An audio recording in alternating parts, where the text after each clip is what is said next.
Halo, Assalamualaikum warahmatullahi wabarakatuh. Bertemu kembali dalam pembelajaran biologi kelas 10. Kali ini kita akan membahas materi tentang ekosistem bersama Ibu Devi Haryanti Umbara, SPD. Tahukah kamu, di muka bumi ini banyak sekali jenis-jenis makhluk hidup. Mereka saling berinteraksi dalam suatu ekosistem. Apakah kamu tahu apa itu ekosistem?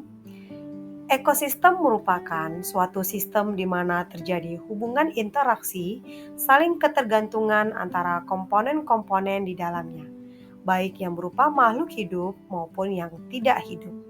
Setiap komponen ekosistem memiliki makna khusus bagi komponen yang lain.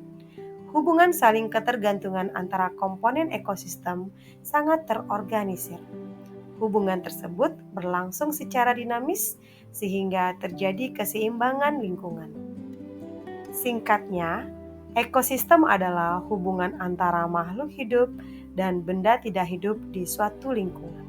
Contohnya seperti ikan yang membutuhkan air untuk tinggal, manusia dan hewan membutuhkan udara untuk bernafas, serta tanaman yang membutuhkan matahari dan tanah.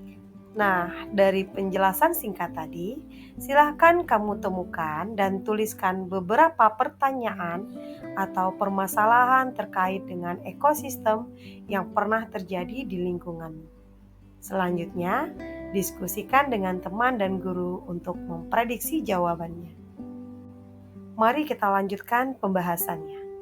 Ekosistem berdasarkan cara pembentukannya dibedakan menjadi dua jenis ekosistem, yaitu ekosistem alami dan ekosistem buatan. Ekosistem alami adalah ekosistem yang terbentuk secara alami tanpa campur tangan manusia. Sedangkan ekosistem buatan adalah ekosistem yang terbentuk dari campur tangan manusia. Dan contoh ekosistem alami adalah ekosistem padang pasir, ekosistem hutan, ekosistem laut, dan ekosistem danau. Adapun contoh dari ekosistem buatan adalah ekosistem akuarium, ekosistem sawah, ekosistem kolam, dan ekosistem taman. Berdasarkan struktur dasar ekosistem, ekosistem terdiri dari dua bagian komponen utama, yaitu komponen biotik dan komponen abiotik. Adapun contoh komponen abiotik yang pertama yaitu udara, yang merupakan sekumpulan gas pembentuk lapisan atmosfer yang menyelimuti bumi. Berikutnya, air mengandung berbagai jenis unsur atau senyawa kimia dalam jumlah yang bervariasi. Komponen abiotik berikutnya adalah tanah, terbentuk karena proses pelapukan batuan dan pembusukan senyawa organik dan sintesis pembentukan mineral. Komponen abiotik berikutnya yang memiliki peranan penting dalam ekosistem adalah sinar matahari. Dimanfaatkan tumbuhan untuk proses fotosintesis dan diubah menjadi energi potensial dalam bentuk karbohidrat. Berikutnya adalah suhu. Faktor pembatas bagi kehidupan dan mempengaruhi keanekaragaman hayati di suatu ekosistem. Terakhir adalah garam mineral. Diperlukan untuk menjaga keseimbangan asam dan basa, mengatur kerja alat-alat tubuh, dan untuk proses metabolisme.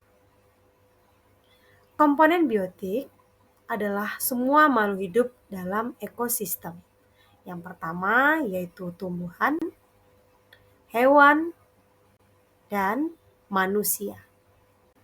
Komponen biotik dibedakan lagi menjadi dua komponen, yaitu komponen autotrof.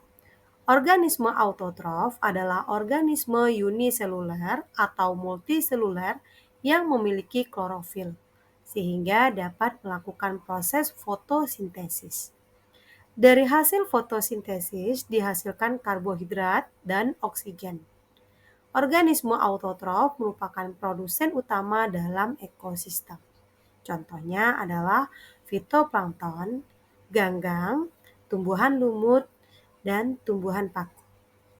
Berikutnya adalah komponen heterotrof. Organisme heterotrof dibedakan menjadi konsumen, di mana organisme yang memakan organisme lain untuk mendapatkan energi. Yang pertama, konsumen primer, yang merupakan pemakan tumbuhan atau pemakan produsen. Yang kedua, konsumen sekunder, yaitu pemakan konsumen primer, merupakan hewan karnivora. Dan yang berikutnya lagi adalah komponen konsumen tersier, yaitu hewan pemakan konsumen sekunder.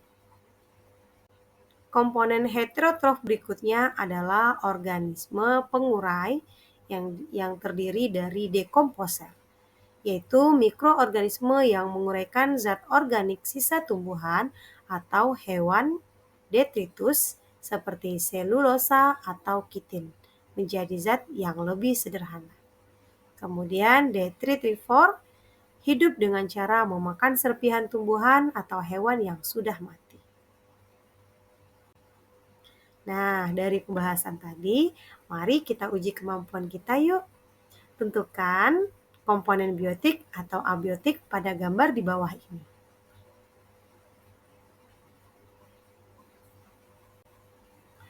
Demikianlah pembahasan kita tentang ekosistem.